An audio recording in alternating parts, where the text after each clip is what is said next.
Welcome back to day 15 of the 30-day Leadership Visibility Challenge. Today we're talking about getting comfortable by being surrounded by superstars.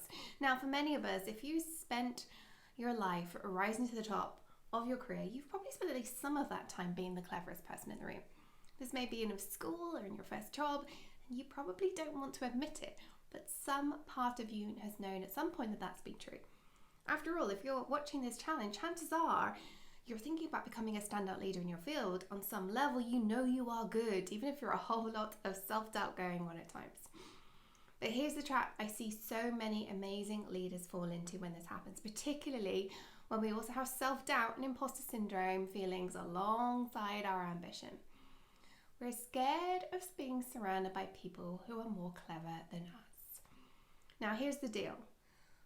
Currently, in 2021, there are 7.9 billion people on this planet. Chances are you aren't the cleverest. And you know what?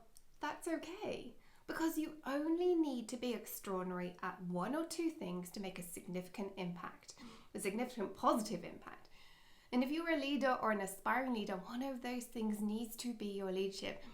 And great leaders need to lean on great people around them to make other things happen. If you're aiming to be an executive or just lead a team of 10 individual contributors, your value is no longer in how technically capable you are. Your value is in how you get everyone else to work together synergistically on a common mission to achieve more as a team than would be possible with each person going off and doing their own thing. Some of those people that report to you need to be extraordinary at what they do. In fact, if you don't have exceptional talent on your team, and by that I mean people that can do things you can't, then you aren't making the most of your leadership talents, because that's why you're here, and they're here to enable that.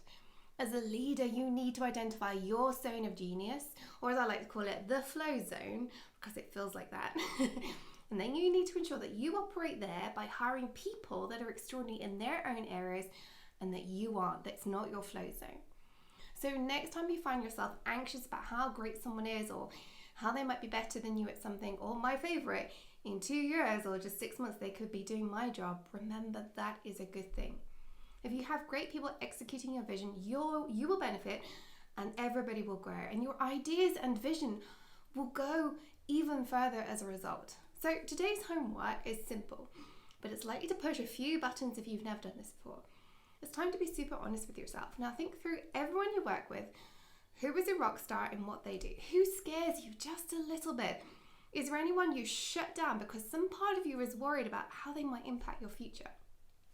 You don't have to share this with anyone, though if you have a coach, I strongly recommend taking these insights to them to work through, as you'll get through that barrier faster.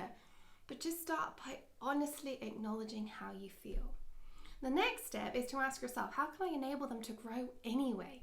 Challenge yourself to go against your survival and self-preservation instinct and give them the opportunities to grow. You might be pleasantly surprised on the impact that enabling them has on you and your growth. And if you are in the Slack community, pop over to Slack and let us know if you've had a chance to think this one through.